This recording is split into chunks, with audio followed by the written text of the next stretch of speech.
Hello, everyone, and welcome back to the Not Content Podcast. My name is Jerome Cuson, joined as always by my colleague Brian. And here tonight, we are going to be continuing our Mockumentary March as we will be discussing another Christopher Guest movie. This time, we are going back in time even further to talk about Waiting for Guffman, which is celebrating its 30th anniversary this year. Please leave a 4 or 5 star review on Apple and Spotify to get those algorithms going. Please like and subscribe to us on YouTube and click the bell icon for notifications. Well, Brian, here we are. Another 90 minutes. A lot of the same cast in this movie. And this is a really interesting one because this is clearly like the prototype for what a lot of his movies would be. And I think I'm a little bit higher on this one than you. I think part of it is I did theater in high school. I wasn't like a musical person, but I was definitely in plays and stuff. So I think this one hit me a little bit more, maybe for that reason, as opposed to you maybe not being as much of a fan. I don't know. Best in Show had that emotional high at the end, and this one kind of teased that, and then it kind of took it away. So I get it because it's that setup and disappointment that he likes to do that you're going to get in a Mighty Win. Well, you're going to get it more in For Your Consideration, less so in a Mighty Win, but you still kind of get it there. But it's this idea of this: we're going to be this Midwestern nobodies. We're going to build up our dream. We're going to have our moment, and then they're going to take the dream away, right? And that's kind of what happens in this movie, and that's pretty much it. And it's all about these Midwestern people that just want to like be in show business and just want to show their talents to the world. And they think this guy Guffman's going to come in and give them a great review from the New Yorker or whatever magazine it was. And then they think because of one good review, they're going to go to Broadway. So it's that Muppet dream, right? Like that I like to kind of compare it to. And in this case, it's definitely not the Muppets, but they're definitely characterized Muppet wise, if you know what I mean. Like each I individual mean, character it feels is like like their own Muppet. regardless.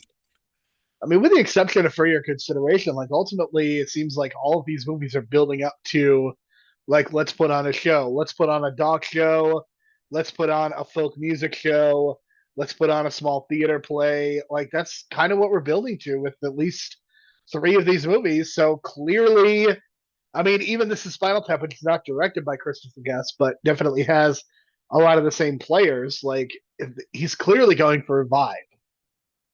See, in that case, that's a reunion because they go from the ups and the downs to a reunion.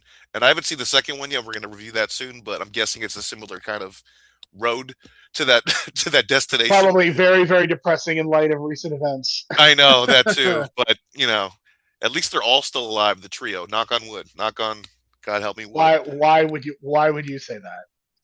I mean, they have Simpsons contract. At least one of them has a Simpsons contract to Listen, hold on to. this is bad. You have set a very bad precedent right now. I know, I know. Me knocking on wood, especially. I don't think this table is made out of wood. I think it's fake wood. Well, you need to find the wood, man. You need to knock on it, Knock on it and you need proper. to knock on it really, really hard. Yeah. I just want to point out that in this movie there's an actor named he's in the other one too. God, what's his name? Bob Balaban, and he's also a writer. He was the writer from Gosford Park.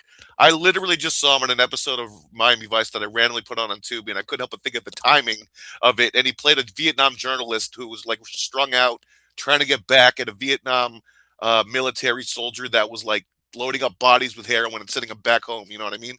That kind of thing. So I couldn't believe how much of a switch it is from him to do comedy and like really deep drama. So I got to give this guy credit, man, just from watching that one episode of Miami Vice to this comedy stuff we've seen him in, to the comedy role that he was in Gosford Park, and you know him as the guy with the glasses, right? He's always short with the glasses. So I want to point out that he's the music conductor in this movie, but he does a great job. But it just seems like he does a great job in everything he does. He never gets enough credit for it. So I just want to point that out. Yeah, I think he's another one of his regular players. So Bob Balaban is somebody who has definitely gotten himself intertwined with Christopher Guest. He's also in a number of Wes Anderson movies. He's been in 4 Wes Anderson movies as well. So definitely somebody who he's that guy. Like I feel like I've seen him in a ton of things, and he's always very funny, and he's great in these very like professorial roles. Like I feel like that's what I most closely associate him with. but I think that what makes this movie work is I think that there is this inherent charm with all of the actors, and I think that um, Larry Miller, who I don't think is in a lot of his other work, I think he's really good in this movie. I love him as the mayor. I think he is somebody who politically I don't agree with, but as a performer, I think he's somebody that he can come in for a movie, do a 5 minute bit part, and just really, really, really do well. And I think this is a good example of it. God, he brings an unnecessary intensity to every role that he does, man. But that's just his face. That's If the you've ever charm, seen and his that's what, face, and that's why, and the problem is like that's why he can't be a lead role because of that intensity. Like you can't put him as the lead of a movie, so that's why he ends up in bits parts like yeah, these. it's so good. Everything we see him in, he's so good in, and he's not trying to be intense. It's don't get me wrong. It's just the way his face reacts to things. You know what I mean? And I think he just has an it's inherent great for intensity that that kind of role. he can't tone it down, and that's I okay. know. But Even when he's trying to it be is what it funny, it is. kind of comes off a little too serious and a little too like, whoa. You know what I mean? Especially when he's trying to get Christopher Guest to come back as the director. You know what I mean? That spiel he gives him. It's almost as if he's desperate, but it's also trying to be comedic, but he's also seems a little like too desperate to have him back. So it was just so that awkward scene was so good. A lot of awkward scene in this movie, but like in a good way, you know what I mean? Especially the way that these characters are put together and the way that Corky St. Clair's put together because I don't know what the I don't know what the implication is because I guess he does have a wife that we never see, but he's closetly gay, but no one seems to care, which is a good thing, which is great Mhm. actually. But Yeah, we never see the it's certainly wife. not That's like the polished. only thing is like, does he really have a wife? You know what I mean? But he's got an apartment that's obviously supported by two incomes. So you know what I mean? Like And most importantly, we know where the Family Guy character Bruce comes from. It's very clearly Christopher Guest in this movie. that's right. I can The yeah, voices mixed sound exactly the same. They yeah, felt mic'd yeah, up yeah. to make Now that sure you it mention that, wasn't Christopher wow. Guest. Yeah, Yeah, I and mean they Christopher sound Guest is known for exactly alike. these voices that can almost pull off as like a borderline sociopath, psychopath. I don't think this is one of those characters, but he's just so like again, the name is right on. Like he named himself Corky, and he's a quirky character. I thought that was just so like right on the nose. And then Yeah, no subtlety there. his I mean, process is so I think his accents are really good, and I think he just gets into the role so well. But I think an unfortunate byproduct is they end up being feeling very stereotypical, and I think in this movie it's actually worse than like I think it was like you could definitely see it in Best in Show. I think it's actually worse in this movie, which is to be fair came out earlier, so maybe he was just not as good as at calibrating, but definitely you get a lot of the stereotypes in this movie that probably would not if you made this movie in 2026 you would not go to some of the places this movie goes. for sure, and especially the colors, I guess, because it's very like they're throwing these hints at you with the colors about his sexuality and the clothing that he's wearing. So it's very much on that like on the line Yeah, '90s kind of writing about a gay character. We don't know how to treat him kind of thing.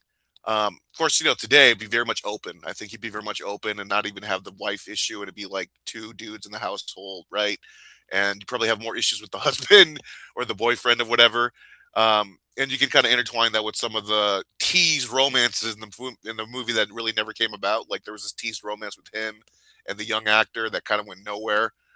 But we did get a nice cameo from Bill Murray's brother. I forget his name, the older Brian brother. Dale Murray, the Brian legendary Murray. Yeah, that face that he gives, man. It's again, it's that intensity, but he can pull off the comedy more. But you can just see his face, like he's like he doesn't want his son into this play, and that's that you just tell it in his face, standing I in the mean, background of the how shot. dare you not realize that this is I'm assuming you know that he's the one from National Lampoon's Christmas Vacation. He's the one that I gets know yelled he's the at, and boss. He's the yeah, boss. Yeah, he is the boss. Yep. it's just you forget that he's in these roles sometimes because he kind of blends in. You know what I mean? Of Right. course, I think that's It starts he's out with one of the character Caddyshack. actor. Yeah, He's one of the character starts with actors in it. Caddyshack. Funny. Yeah. Yeah. And you know, I wanted more from him in this movie, but I guess it wasn't like his place. You know what I mean? It was more so for like Fred Willard just to go crazy on stage the way he was, and Catherine O'Hara just being drunk at the okay, I mentioned this in a text to Jerome. Catherine O'Hara as a drunk is a fierce beast, man. Like, my goodness. The scene where she gets drunk, man, I blown away. Just blown away at the realism, at the because it's not like she's hard drinking, it's wine drinking, and there's a certain tone to wine drinking because it's a slow build to the drunkenness on a wine build, right? So once she gets there, she's like in there. You know what I mean?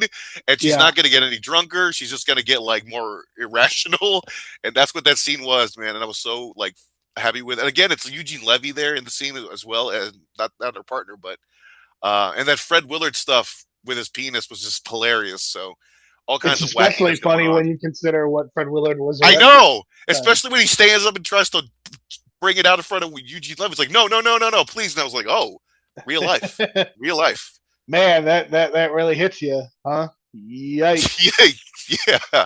But Fred Willard, God bless his soul. Like, he did an amazing job on Modern Family on his way out. I think he knew he was on his way out, and he didn't really He did some. say I mean, anything. he's a tremendous performer. Like Because that's the I thing. don't know if you know, but in Modern Family they did a death episode, and then he died like 2 months after, like, he filmed it. I do remember that. Yes, And I was like watching that at like it's four in the very morning a couple powerful. years ago, just like, holy shit, that was like, wow, you know what I mean? Like, because Fred Willard we know is like sort of pervy now, but not that pervy in a context. It's not I like mean, he did stuff to other he's like a three people. or four out of 10. It's like on the Pee Wee scale, you know what I mean? It's not that, Oh my god, I can't believe we're I going there. But I mean, like, it's not because Pee great, Wee but had a it's not. comeback, It's so not Pee the Wee had a worst comeback, thing. and he had a comeback. So It's not the worst thing in the world. Like, it's not ideal, but it. But with what we know about Epstein Island and stuff, this shit gets a lot gnarlier, grosser, yeah, worse. yeah. So on the Pee Wee scale, Epstein's an 11. That's an inside joke to Spinal Tap. So, All but right. yeah, a lot of wackiness in this movie. Yeah, there is a lot of wackiness in this movie, and I think that's part of why I like this movie probably a little bit more. Is I did appreciate some of the wackiness. I think I think Best in Show is better, but I think I laughed more during this movie. Again, I don't think that Christopher Guest makes unpleasant movies, which is very very good. Like, I'm very glad that none of the movies that we're watching uh, uh, felt like a chore, but I definitely think that the laughs are a little bit more plentiful in this one because of some of the goofiness. I also want to point out that there is a very important patriarch in this movie. Do you realize who that is? Patriarch. A very important patriarch. I'm looking at the cast, and nothing's really sticking out. I mean, you need to look at the last names. Bob Odenkirk, Paul Dooley. Louis Arquette, who is the father Oh, of that's Savannah, right, and he's Patricia, the Alexis, and David. right. So he's like the Archbishop Arquette of the family, I guess, if you want to call it that. I mean, Uh, yeah, I guess so. I mean, the his one that father was starts an the actor and a tree. performer too, So so I guess he's in the second level of the tree, second generation Hollywood. he really is. Yeah, Yeah, but he's really a smaller role in this, and he's like the narrator of the play. But God help me, he does a good job because he pretends that he has like no talent and he's just a dude, but he yeah, clearly has talent and he knows how to tell a story. So credit to him for kind of being sly on that, and then really like sets the audience. Because I was surprised at how well like he sets the audience up for in the play. So credit to him for being like a really good like stage actor, I guess, if you want to put it like that. But yeah, good job in that. I noticed too, like this is the second movie I've watched recently where somehow the fake play within the movie gets more budget than the actual movie itself. Um, and I just watched Rushmore again because they put it on Amazon or something. Was it Tubi or Amazon? I think it was Amazon. But of course, in Rushmore, like Jason Schwartzman puts on this epic play at the end, this Vietnam play that looks like it's probably half the budget of the movie itself. And I couldn't help but think, like, what is up with this thing where we got to put up fake plays in movies where they get most of the budget and it's not a real play? But it's kind of the joke, I guess. But also the fact that the play does not take place in an auditorium; it takes place in the gym. I thought that was hilarious.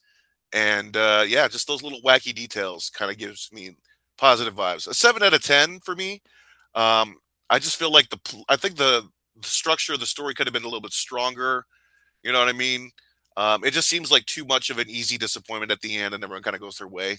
I wanted more of I emotional mean, I think that stakes. that is kind of the issue that I think that's what prevents me from fully embracing his movies. And again, I I think do that think Best in Show is like really has that high emotional it's point. definitely the strongest, but I feel like when you're doing all of these hours of footage, like the advantage is that you've got a lot to work with, but one of the disadvantages, like telling a story, is probably not the easiest thing in the world to do when you're doing a mockumentary versus a documentary. And I think a lot of the stories play a little bit looser than they should, and I think that's what. And again, there are people who really love these documentaries, and I'm glad that people really have embraced these, and I'm glad they exist. Again, they are very easy to watch, but I think part of the problem that I have is that a lot of the story, some of the storytelling doesn't always click as well as I think it should.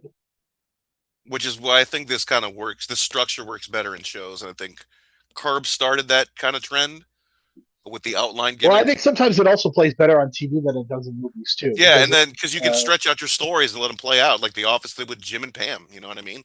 Because I can't imagine the Jim and Pam storyline in a 90-minute movie and working. You know what I mean? Because you need that time to tell that kind of story. So I can see why. Like, there's a lot of issues with that, and you'll see some of the issues. And I think Mighty Wind kind of overcomes some of that because it feels more of like a music documentary, like a VH1 special. So that kind of changes things. But with yeah. For Your Consideration, it just comes kind of this dark. Now I wouldn't say a dark turn, but like a kind of a dark crash at the end of reality for the characters, and For Your Consideration. So that's kind of where I'm at on that. And Spinal Tap's kind of a different animal because it's a Rob Reiner controlled thing, so you're gonna get more of like a different kind of story beat to it compared to something like the Christopher Guest directs. So you'll see the differences, but we'll kind of get there when we get to Spinal Tap. Yeah, I mean, it's a different director, so you're going to get a very different vibe, I think. But we will talk more about that when it is appropriate. So yeah, I'm at about a 6.5 or so out of 10. I think this movie is cromulent. I think it's amusing. I think it's got some laughs. It is well worth 84 minutes of your time. That's really all I got. What about you? Yeah, I'm at a 7, solid 7. Like Best in Show is like a 7.58 for me, and this is kind of like Mm-hmm. 7. So I would say at of the Christopher Guest trilogy, so to speak, this is Yeah. probably the lowest, but that's not like so low that you wouldn't recommend it because if you look, this got like a love for the Independent Spirit Awards, while Best in Show kind of warmed up to more of the Golden Globe Oscar crowd. So he was getting there, you know what I mean, in terms of that critical love, right? And Yes. he kind of makes fun of it, obviously, and For Your Consideration, that what that critical love kind of brings to you. But in this case, it was more of that Or doesn't. independent spirit, In or in does it? in his case, doesn't bring it to him. Right. So in this case, this is much a movie that's kind of beloved by like the independent crowds of the '90s. You know what I mean? And I was kind of part of that because I discovered a lot of these movies like early 2000 when they were coming out on DVD and stuff through Clerks, obviously. So this is one of those movies of like the '90s comedies that I wanted to watch and finally got to watch years ago, and then appreciated because I watched Best in Show first.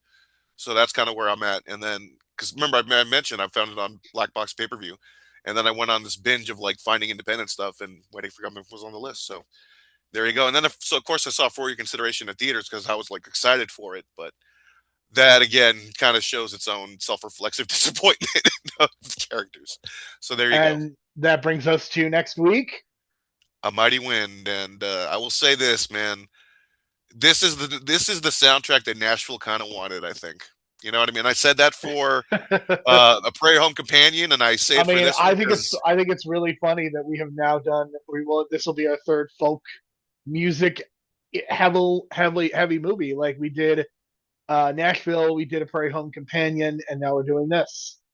and they all kind of feel like sort of the same kind of genre, even though Oh yeah, it's they're definitely documentary. the vibes are But very similar. they kind of play in the same sandbox, so to speak, right? With all the characters and stuff and the ensemble casting. So you're gonna get that vibe, but they do it VH1 style, and by that I mean the old behind the music style.